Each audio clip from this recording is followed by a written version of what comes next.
Ndakatarisa kudenga mtsotsi pamatama ose social media imomo ndinoswera ndichiona kuti zvinhu zviri kufamba sei, dhuma murandakadza guys, entertainment yakadai katanga tamboisuwa handiti vanhu vachikandira mabhomba, handiti vanhu vachikandirana mabhomba mastreets esocial media, handiti so chitererano sandataura nyaya yangu, usati wasubscribe, turn on your notification bell so that whenever we upload a video you will be notified. Handiti thanks very much for all your unwavering support yamunopa pamusha penyu, basa richienda mberi. So this is what happened, handiti takaonawo maititi vachibva wakanda vakati waenda pamariro zviya, handiti wasvika pamariro wobva wanyimwa VIP treatment, iwe chifunga kuti uri VIP ka, wobva watonyimwa VIP treatment yachona. Okay, well, zvakanaka.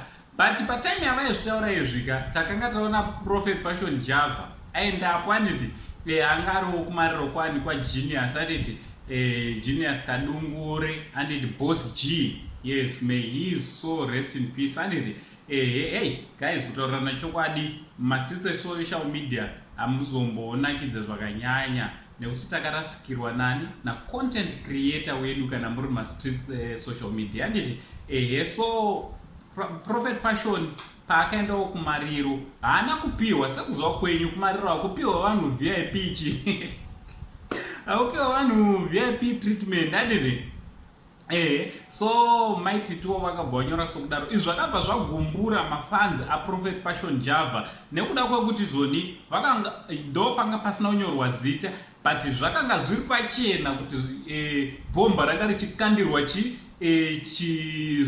zvigonzo, handiti so Prophet Passion Java vazosvikawo pawapindurawo vakanyorawo post yawo yakaomawo zvikuru, ndangoti muzviverengeri wanzwa mavara ekuti h uyoyo pamwe rine rungoro harona kuti hameno h izwi rine simba irori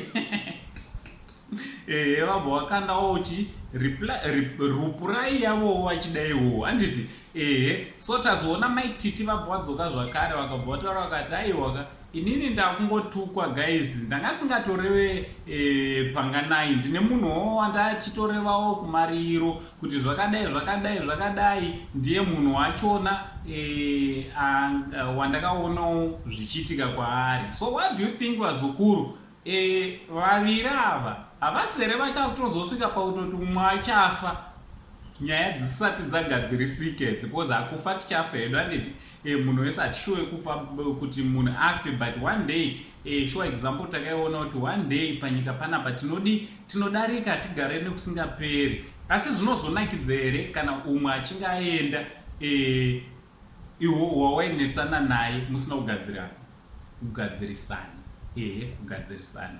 So ngataura nemumacomments kuti munofungei nezvenyaya yaPassion Java namaititi avakambonetsana zvakanyanya mazuva akapera vakambotaura nyaya yekuregererana. Apa zvatanga futi vazukuru zvatova nesimba nemoto naUncle Saint, the only Zimbabwean uncle ndiri papo mweziva kuti pavanhu ivavatuva pandorina ane brief woneni pana akandibloga kumastreets esocial media kwake atoitawo mafeelings naUncle Saint. Thanks very much iwo wakandibloga pa2 hwenyu ipapa. Thanks very much. Unotondifilawo ndini ndega sekuru futi ndichibva ndatichi much love